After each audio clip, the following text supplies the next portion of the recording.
The fact they say don't antagonize Luffy, and then immediately announce to the entire island that they are holding the children hostage to threaten the giants into obeying the world government, leads me to believe that they don't know Luffy's personality. I think that makes sense because the world government have a very twisted perspective on Luffy. As a wielder of a mighty D, they genuinely believe that he is a demon, and as a result of their own propaganda, I should say, they've painted Luffy as an incredibly unsympathetic, ruthless, vicious villain. And it's very dangerous to start believing your own propaganda. But they think that as long as they don't directly attack Luffy or the Straw Hats, which they are, but as long as they don't, which they're not, then Luffy's not going to care about some child murder happening all the way over there. Honestly, the biggest problem that the Holy Knights have isn't the child threatening, it's the fact that the giants have fed Luffy. And more so than anything else, Luffy will fight to the death for anyone who feeds him, which is something that the world noble mind will never be able to understand. Because them being fed is an expectation, it is a necessary service being provided to the mighty beings that are gods, and in fact we've even seen world nobles shoot their chefs for serving them the wrong kind of food. There's just such a huge disconnect from humanity happening here, and I would bet that the Holy Knights would probably feel the same way about any emperor. And to be fair, in the case of Kaido, Blackbeard, and maybe Buggy, they'd probably be correct. With Shanks, they might think he's less likely to save random kids because he has world noble blood, so he of all people should understand. Although with Whitebeard, they would be way off and walk right into a quake in the nutsack. However, very surprisingly, also Big Mom. She gets incredibly defensive whenever any child is being threatened. And that's probably one of my most startling realizations of all during this arc, that Charlotte Lin Lin possesses more humanity than the Holy Knights. What's worse than Big Mom? Even bigger moms. Yes, it's true. It feels like the giants can handle pretty much everything except for large maternal figures. They see Jormungandr, they see a Loki, lots of Draugrs, of Fenrir, and all of these other world-ending creatures, but the only ones that are actually effective against the giants are the Big Mothers. So Big Mom continues to spiritually be the bane of the giants, and this does tie very strongly into something that Oda said long ago. In the SBS of Volume 78, Oda was asked the following question: why is it that there is an abnormally extensive number of characters in One Piece who have unknown or already deceased mothers? And to this, Mr. Eiichiro Oda replied, I see. Well, the answer is simple. That's because mother is the antonym for adventure, which is basically Oda's way of saying it's hard to create a fun story if you've got a mother involved. So in a way, mothers are the scariest possible thing for Luffy, because their care and protection would stop him from going on all of those fun but dangerous adventures. 110%. Brook's words just reached Gunko and hit her hard. Alright, so the more I look back on Gunko grabbing her chest, the more I am convinced that this is a very Eiichiro Oda portrayal of love. It's very similar to when Boa Hancock grabs her chest whenever she's thinking about Luffy, especially when she initially came down with the love sickness. And in chapter 1143, Mr. St. Summers said something that I overlooked at the time, but may be becoming very relevant now. After his speech about love, Summers calls Gunko the quote, woman who never knew love, because she had no reaction to his game, the theory behind it, or the feeling it was that he was trying to produce. So in this moment with Brook, Gunko may be feeling love for the very first time. And it hurts her not only to kick Brook, but to be rejected by Brook. Except she doesn't understand why. She has no idea what is happening. Ah, my heart, what is this, the work of an enemy stand? And so her expression of affection is demanding that Brook become her music slave, which she probably sees as quite reasonable, even generous, and dare I say, flirtatious. And maybe she'll go on to be continuously rejected by Brook in various hilarious ways. Like say Brook saying he'd be happy to give her his heart, but he has no heart to give. Yo! It does slightly worry me though. I'm a bit afraid of Gunko potentially becoming another Boa Hancock. Her obsession with Luffy is one of my least favorite character quirks in the series. I mean, it's definitely funny at times, but I think it often goes a bit too overboard and makes Hancock very one note. It overtakes a lot of the other stuff I love about her, like looking so far down that she's looking up and also kicking baby seals. So that's the one concern I would have if Gunko were to go down this path as well. I hope that she doesn't go full simp. But I've also seen the idea floated around that Gunko may have been the princess of the kingdom that Brook previously served as the head of their military. In which case, maybe the world nobles did use Brook's Island for a native hunting contest, abducting the princess in the process, and this could be some sort of long-awaited reunion. The only reason why I take the time to pose that idea is because it's hard to ignore any potential for princesses. Oda loves a good princess story. And the other main idea I've seen is that Gunko is Calico Yorki's daughter, which I'm not a big fan of at the moment, so princess it is. Or even better, it could just be a straight up gag. Like Oda's setting us up for some sort of deep history between Brook and Gunko. Ooh, what happened in the back thens? But as it turns out, he just recognizes her as a groupie from one of his concerts, a very overly active fan who may or may not have a Brook body pillow. We don't know, but probably. Maybe Brook's line was disbelief that Gunko was in panties and not because he recognized Gunko. All right, I see what you're getting at here. So in that case, the line would more accurately be, that woman, no, couldn't be. I can already see her panties. What do I ask for now? I'm calling it now, in a way that can only be described as somehow Gunko is the female priest from the island Brook got warped to during the time skip. The summoning circle, the obsession with Brook, the willingness to show panties, it all fits. So in defense of this idea, this woman was never named, and I guess she does play a pretty core role in Brook's side story, because she gets kidnapped by the Long-Arm tribe, then Brook writes music to inspire everyone to get her back, and after Brook gets kidnapped, we never see her again. In fact, I don't think we see the residents of Namakura Island again at all. At least not in the manga. Maybe they did something fillery in the anime. But Brook's 2-year time skip was pretty much all spent with the Long-Arm tribe, and so these cultists are one of the few groups that we haven't checked in with post-time skip, which may or may not be relevant because they happen to worship the same sort of pentagram symbols, not necessarily the same symbol, but the same sort that the Holy Knights used to travel, which we now know is a system called the Abyss. I do think it would be a big stretch for Gunko to have been the priestess, but it's not the absolute most craziest thing I've ever heard, I guess, just because of that potential connection of that island to the Abyss. Robin's look in her eye was so intimidating and fierce, makes me wonder if maybe a Haki awakening is around the corner. If it doesn't happen now, then I'm not sure if it ever will. People are probably sick of me bringing this up, but it continues to be ever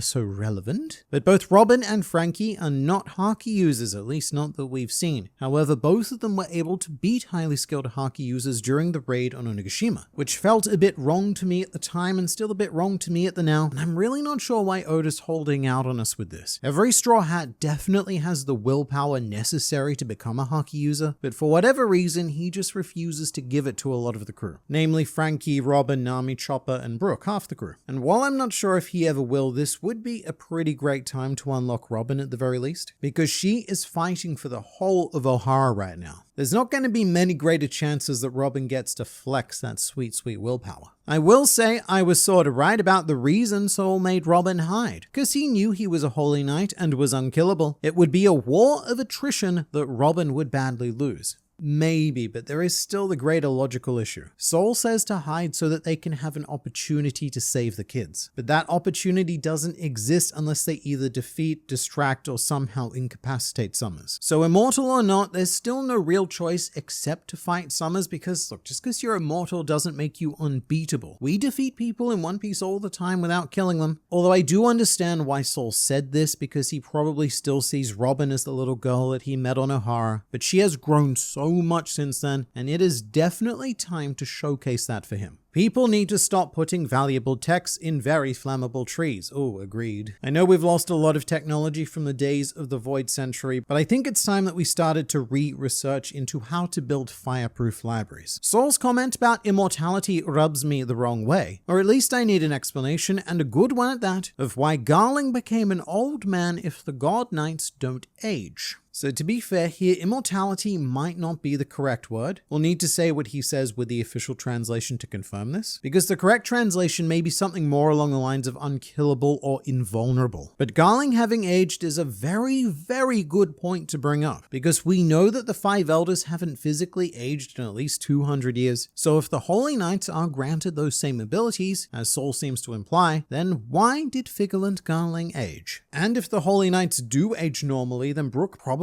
doesn't know Gunko from way back when, and she would instead be a much more recent addition to his life, which adds to the groupie theory. This could be big news for Pudding. If the library and maybe even the Harley text is burnt down, then it may still be possible for Pudding with her memory powers to pull the information out of the heads of people who have already seen them, Vegapunk, Owl, or Frankie, and show them to others. It may very well be, and something that I'm not sure if we ever saw with Pudding's ability was the idea of splicing memories. Like we saw her extract, we saw her cut out memories and even insert false memories, but I wonder if she could take a person's real memories and insert them into another. So like Frankie sees the mural, right? Could she take Frankie's memories and put them into Robin's head? If so, Frankie and Lilith are pretty great candidates for that because they have near perfect memories, and in Frankie's case, that could also be how another Pluton gets built if they ever need it, because he's read and memorized the plans for it. So even if all is lost on Elbaf, I guess all is not necessarily lost. Only 9 kids for a whole elementary school? It really doesn't feel like much. Do giants have a hard time procreating? Look, I myself grew up in a major city, but I have a lot of friends who grew up in much more rural areas, which is how I would describe the villages of Elbaf. Each of them has their own school. And for those friends, 9 kids was a pretty big class. The little girl without parents is the only child ancient giant with natural horns. She probably lost her parents during the battle in the castle. That is a bit of a morbid and probably true thought, actually. The commenter is speaking about Joanna. She was the child who said, at least you have parents, and given that she does have these very natural looking horns, I now have a pretty dreadful feeling that her parents may have been killed by Harold's rampage because they had horns, with the current theory being that he was trying to cleanse Elbaf of the ancient giant bloodline, or at least the ancient giant aesthetics, which I guess may even be in a twisted way to save Elbaf from coming under the dominion of the world government. Very much the right idea, wrong implementation. Very wrong. However, Joanna may not be the only child here with natural horns. She's just the only one where they're obvious. There are a couple of others who might have horns like Skadi, but it's not a great sign that the only confirmed orphan here also happens to be the only confirmed part ancient giant. It's not a good look, to say the very least, which is exactly what King Harold thought when he tore off his own horns. So there might be a darker story to explore here with Joanna, and who knows how many other kids who lost their parents during the battle at Oris Castle. You can also tell that Jinbe is rattled by getting dealt with so easily since he stops speaking politely to Nami and basically tells her to shut up.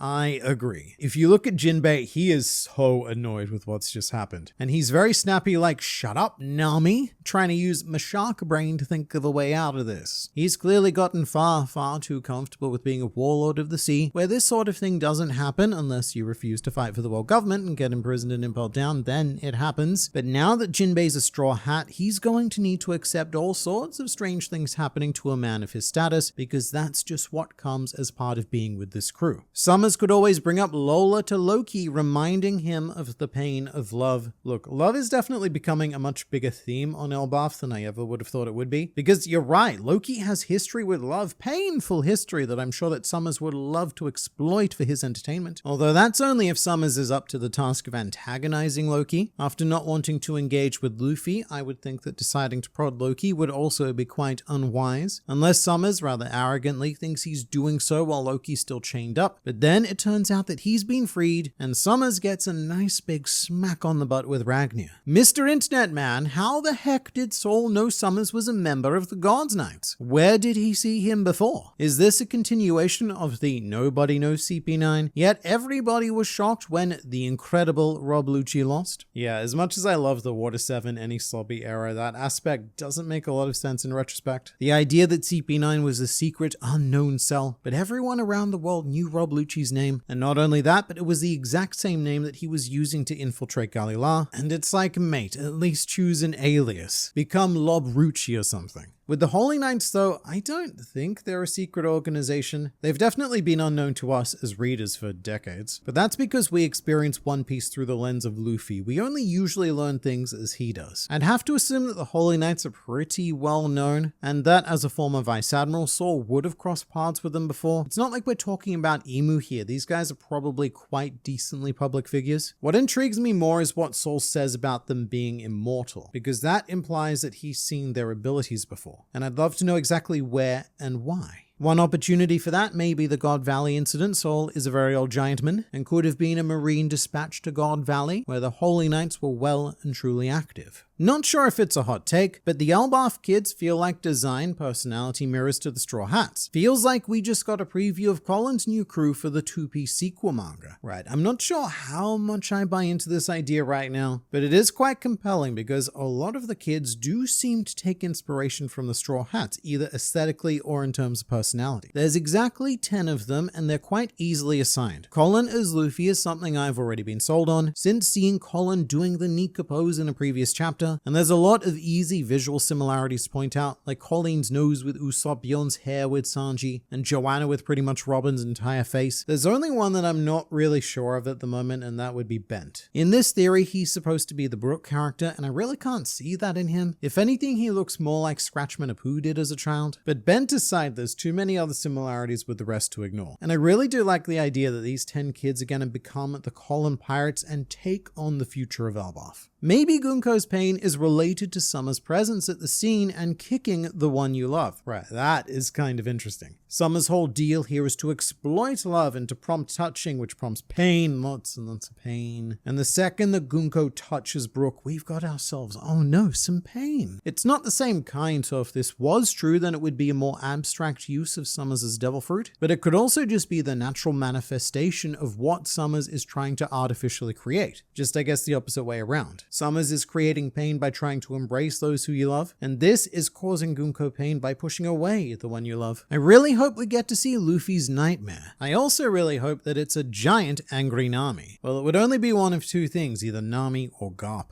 Those are the only two people who Eiichiro Oda has confirmed can bypass Luffy's abilities and inflict serious damage. Garp through his fists of love, not Haki, it's the power of love, and Nami through her comical anger. And so, in a way, she will always be canonically stronger than Luffy, but only in certain situations. And if his nightmare did manifest as Nami, then I would love to see the real Nami's reaction, because I bet that it would be even scarier than the nightmare.